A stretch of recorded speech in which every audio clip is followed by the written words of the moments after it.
Hello guys, hello mga kakusina, have a nice day everyone.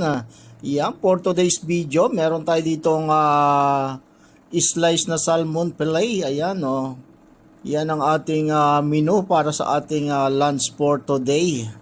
Meron tayo ditong masarap na salmon. Ayan. Yung ano nito, yung anong tawag doon? Yung kanyang mga ribs, yung ulo, tsaka yung kanyang belly, naluto na natin nung nakaraang video natin. So ngayon, ito naman yung ating iluluto para sa ating lunch ngayong araw. Lunch lang talaga tayo nakakapagluto dito kasi is ang breakfast is mga normal lang, kape, tinapay yon. Sa gabi naman is more on fruits lang tayo, hindi tayo kumakain ng rice.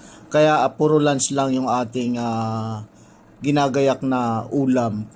So yon guys, hanggang dito na lang muna yung ating video para sa ating pang reels for today. Have a nice day!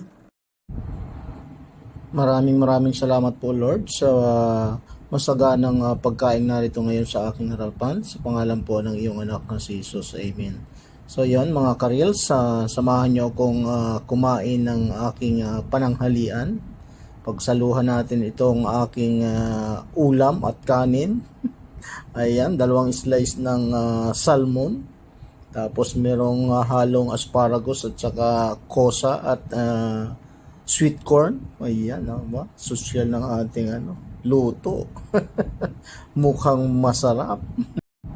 So, kain tayo mga ka-followers. Ayan, maraming salamat sa patuloy niyong panonood sa aking mga video, sa aking mga reels.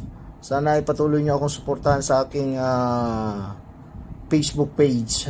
At pakipollow niyo rin ako sa aking YouTube channel, Road Trip Kuwait TV. So, yon, kain na tayo.